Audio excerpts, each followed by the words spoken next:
नमस्कार, मी प्रियांका पाटील. आपण पाहत आहात राष्ट्रीय लोकराज्य न्यूज, निर्भीड बातम्यांचे व्यासपीठ. आज आपण दिवसभरामध्ये घडणाऱ्या घडामोडींवर नजर टाकूया. माजी आमदार बाळासाहेब मोरकुटे यांचा नेवासा मतदारसंघात मोठा खुलासा. नक्की काय म्हणाले बाळासाहेब मोरकुटे? नेवासा तालुक्यातील सर्वात मोठी बातमी समोर येत आहे, ती म्हणजे नेवासा तालुका माजी आमदार बाळासाहेब मोरकुटे उमेदवार. नेवासा मतदारसंघ 221 प्रहार जनशक्ती पक्षाचे अधिकृत उमेदवार यांनी प्रचारादरम्यान राष्ट्रीय लोकराज्य न्यूज चॅनलला सोशल मीडियावर होत असलेल्या आरोपाबाबत केलेला मोठा आपण पुढील प्रमाणे पाहणार आहोत. आमचे राष्ट्रीय लोकराज्य न्यूज मीडियाचे प्रतिनिधी रोहित गवळी आणि किशोर दरंदले यांनी घेतलेला खास रिपोर्ट. प्रेक्षको नमस्कार. महाराष्ट्रात गेल्या काही दिवसापासून विधानसभेचे पडघम वाजू लागलेले आहेत. अनेक उमेदवारांनी प्रचाराचे नारळ फोडलेले आहेत.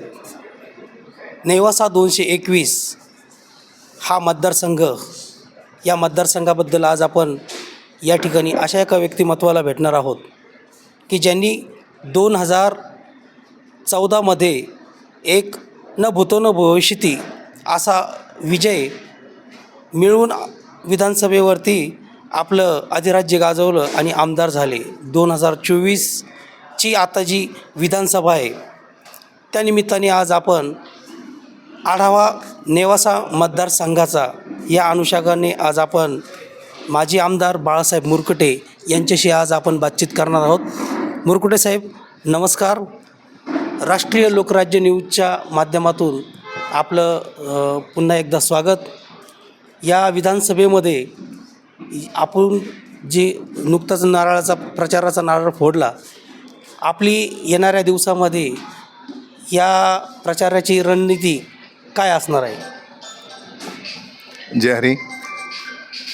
होऊ घातलेल्या विधानसभेच्या निवडणुकीच्या अनुषंगाने नेवासा विधानसभेचा आमची उमेदवारी ही प्रहार जनशक्ती पक्षाच्या वतीने बॅट चिन्हावरती आपण करत आहोत आणि या प्रचाराचा शुभारंभ आज आपण नेवासा तीर्थक्षेत्रातनं हा श्री गणेशाला नारळ अर्पण करून प्रारंभ केलेला आहे.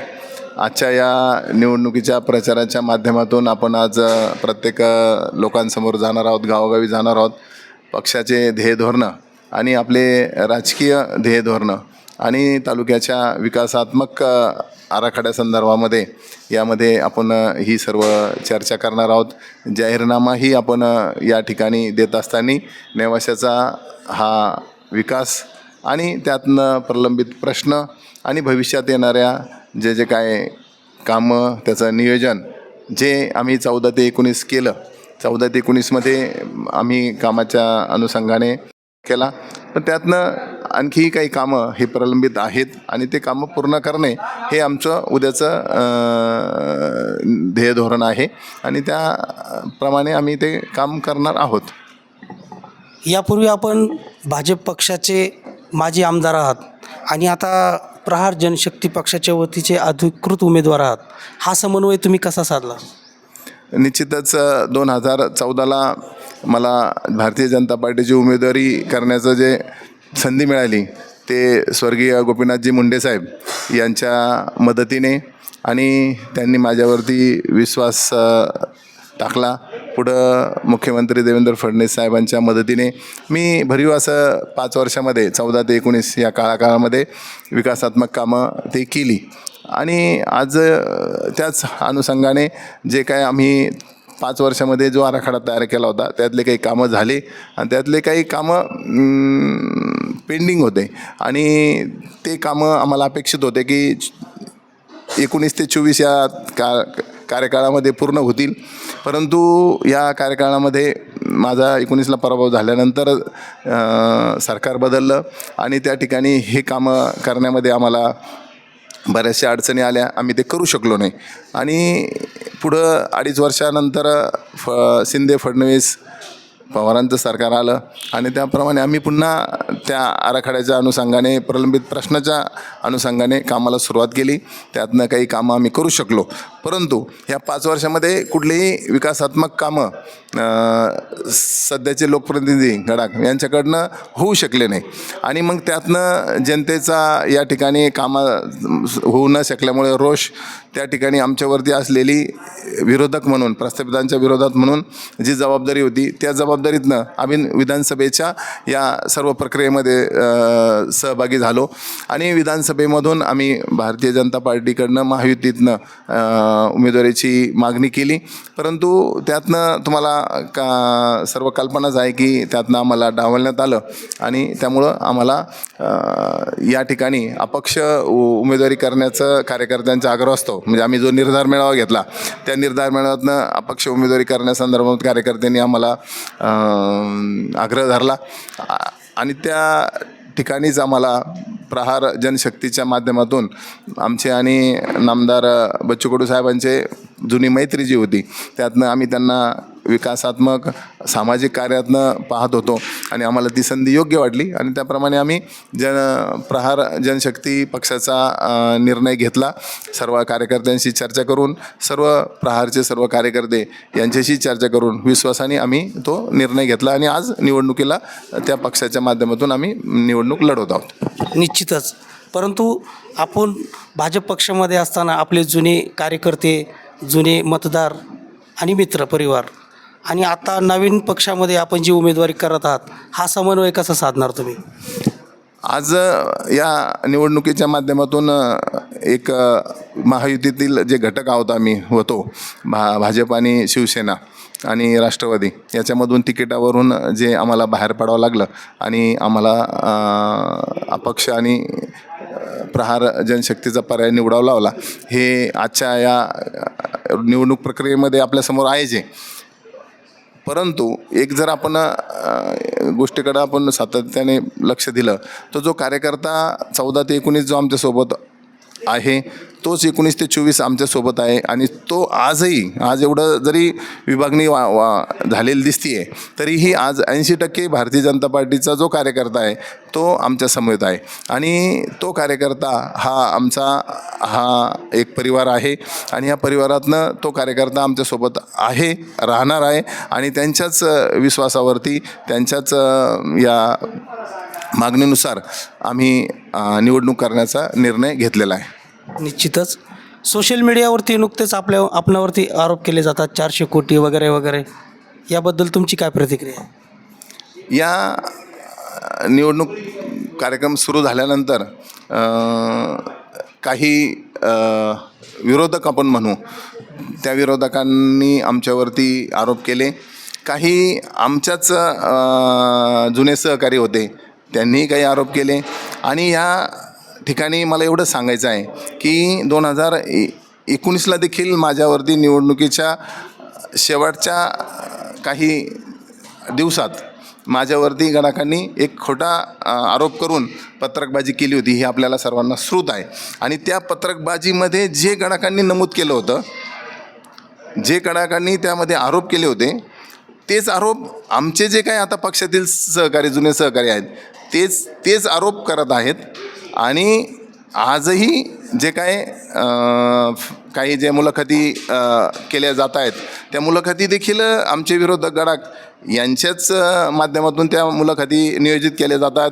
मुलाखती देणं आणि मुलाखती घेणं म्हणजे सर्व असं नाट्यमय हे स्वरूपाचं या ठिकाणी चित्र पुढं करायचं आणि त्यातनं माझ्यावरती आरोप करायचे आणि त्यातनं आम्हाला बदनाम करण्याचं षड्यंत्र हे गडाखांचं आहे. तसंच आमचे जे जुने सहकारी आहेत तेही आज या ठिकाणी करत आहेत.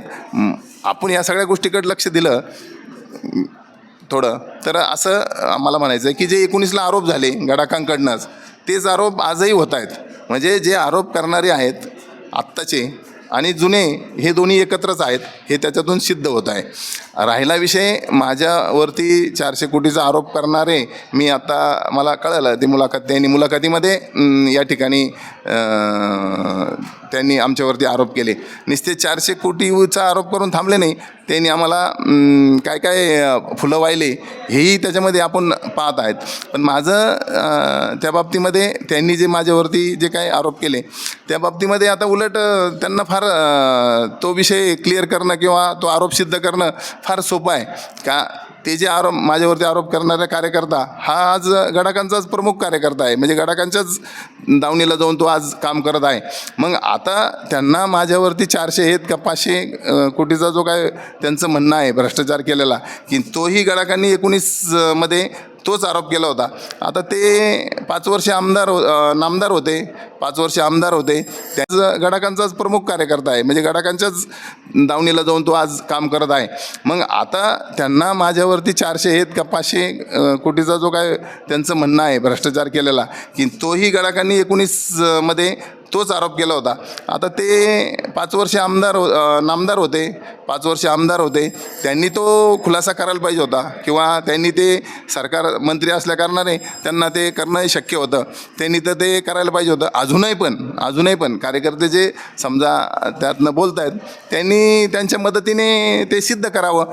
आणि त्यासाठी मी आजही आमचा प्रचाराचा नारळ ज्यावेळेस कार्यक्रम झाला त्या कार्यक्रमामध्ये मी त्यांना जाहीर आवाहन केलेलं आहे की नेवासा तीर्थक्षेत्र आहे, आमचं श्रद्धास्थान आहे माऊलीचं. उद्या आम्ही देवगड येथे नारळाचा कार्यक्रम आमचा आहे. श्रीक्षेत्र देवगड आहे आमचं तीर्थक्षेत्र आहे. आणि शनिवारी हे आमचं शिंगणापूरला पण नारळाचा कार्यक्रम आहे, तेही आराध्य दैवत आहे.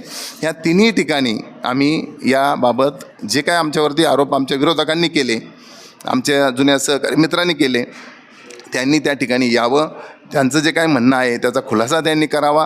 कारण शेवटी याला आधार हा भगवंताचाच आपल्याला घेणं पर्याय आहे. आणि त्यातनं त्यांनी जे आरोप केलेले आहेत ते समोरासमोर या ठिकाणी त्याचं डिबेटिंग व्हावं. डिबेटिंग या अर्थाने की काय त्यांना म्हणायचं आहे, काय आरोप करायचे आहेत ते त्यांनी त्या ठिकाणी केल्यानंतर ते सिद्ध करावेत. आणि आम्ही देखील देवासमोर आमचं जे काय म्हणणं आहे हे आम्ही तिथं मांडतो म्हणजे आमचं प्रामाणिक जे मत आहे किंवा आमच्यातली जी सत्यता आहे ही भगवंताच्या चरणी आम्ही त्या ठिकाणी त्याचा खुलासा करतो, की जेणेकरून कोणाची शंका, कोणाचं काय प्रश्न, कोणाचे या ठिकाणी असलेले आरोप हे त्या ठिकाणी ते क्लिअर होतील. निश्चितच या नेवासा विधानसभा मतदारसंघातील जी उमेदवार उभे आहेत, आज आपण मतदारामध्ये ती चर्चा आहे की तिरंगी लढत होणार आहे. यामध्ये तुमचं तुल्यबळ उमेदवार कोण असो, स्पर्धक कोण असणार आहे? ही जी निवडणूक आहे ही निवडणूक एक विशिष्ट तालुक्याच्या भवितव्याची विशिष्ट मुद्दे घेऊन निवडणूक होत आहे. त्यातील प्रमुख मुद्दा म्हणजे शेतकऱ्यांवरती होत असलेला अन्याय आणि तो अन्याय करणारे साखर सम्राट या अर्थाने की या तालुक्यातील मुळा कारखान्याचे जे अध्यक्ष किंवा ज्यांच्या ताब्यात आहे ते आमदार गडाख आहेत. दुसरा कारखाना ज्ञानेश्वर सहकारी साखर कारखाना याच्याही पण जे काही चेअरमन आहेत तेही घुलेच आहेत. घुले आणि गडाख हे जवळचे नातलग आहेत आणि त्यांच्याच कारखान्यातला एक संचालक हा उद्या निवडणूक लढवत आहे. म्हणजे पर्यायाने माझ्यासमोर जे काय आता माझी जी लढाई आहे ही सरळ गडाखांसमोर आहे. ह्या ऊसाचा प्रश्नाबाबत आम्हाला हा विषय महत्त्वाचा वाटतो आणि म्हणून गडाख स्पर्धेत आहेत. दुसरा एक तालुक्यातील अत्यंत महत्त्वाचा प्रश्न आहे की तो जो काय शिंगणापूर देवस्थानच्या माध्यमातून झालेला भ्रष्टाचार, लूट आणि देवस्थानचा गैरफायदा घेऊन आमदार गडाखांनी जे राजकारण केलेलं आहे किंवा ते जे 6000चे जे नेमणूक केलेले कर्मचारी आहेत, ह्या कर्मचाऱ्यांच्या माध्यमातून होत असलेला जनतेला त्रास, होत असलेलं राजकारण आणि यातनं तालुक्यामध्ये एक दहशत, तालुक्यामध्ये एक वेगळी दादागिरी, तालुक्याचं एक गुंडशाहीकडे चाललेलं जे पाऊल आहे, ह्या विषयी देखील ही जी निवडणूक आहे आणि ह्या निवडणुकीला शह देण्यासाठी, या निवडणुकीतनं जनतेला न्याय मिळण्यासाठी ही आम्ही निवडणूक करत आहोत. म्हणजे आम्ही दुसरा पर्यायाला धरला विचार केला तर त्यामध्ये देखील गडाकच आहे. त्यामुळं गडाकांची आणि आमची ही पारंपरिक, म्हणजे मागच्या 14 ते 19 असेल, 19 ते 24 असेल आणि आता 24ची ही निवडणूक असेल, ही त्यांच्या सोबतच आहे. त्यामुळं सरळ सरळ त्यांच्या विरोधातच ही निवडणूक आहे. निश्चितच. तर ही भेट होती माजी आमदार बाळासाहेब मुरकुटे यांची. प्रेक्षको, आपणास ही मुलाखत कशी वाटली ही आम्हाला प्रतिक्रिया द्यायला विसरू नका. पुन्हा आपण एका नवीन व्यक्तिमत्वाची आपण मुलाखत घेणार आहोत. तोपर्यंत नमस्कार. राष्ट्रीय लोकराज्य न्यूज नेटवर्क नेवासा. खास दीपावली निमित्त चला पाहुणं आपल्याला जायचंय. पण कुठे जायचंय? टाकळी ढोकेश्वरच्या हॉटेल वैष्णवी मध्ये जायचंय. म्हणतात तिथे खूप छान जेवण मिळते. चला तर मग जाऊया पारनेर तालुक्यातील टाकळी ढोकेश्वर येथील भव्य दिव्य व सुप्रसिद्ध हॉटेल म्हणजे वैष्णवी हॉटेल. सर्वसामान्यांना परवडणारे हॉटेल म्हणजे वैष्णवी हॉटेल. एक निसर्गरम्य वातावरणाचा आनंद घेऊया फक्त वैष्णवी हॉटेलमध्ये. या हॉटेलची चवच लय न्यारी. पाहुणं एकदा या, हॉटेलची चवच लय न्यारी. अस्सल मांसाहारी प्रेमींच्या जिभेचे चोचले आता पूर्ण होणार ते फक्त हॉटेल वैष्णवी मध्ये. या ठिकाणी सर्व प्रकारच्या पार्टीच्या ऑर्डर स्वीकारल्या जातील. प्रोप्रायटर संतोष रंगनाथ ठाणगे. संपर्कासाठी मोबाईल नंबर 88 30 57 85 05. या हॉटेलचा पत्ता टाकळी ढोकेश्वर नगर, कल्याण हायवे, पारनेर चौक, तालुका पारनेर, जिल्हा अहिल्यानगर.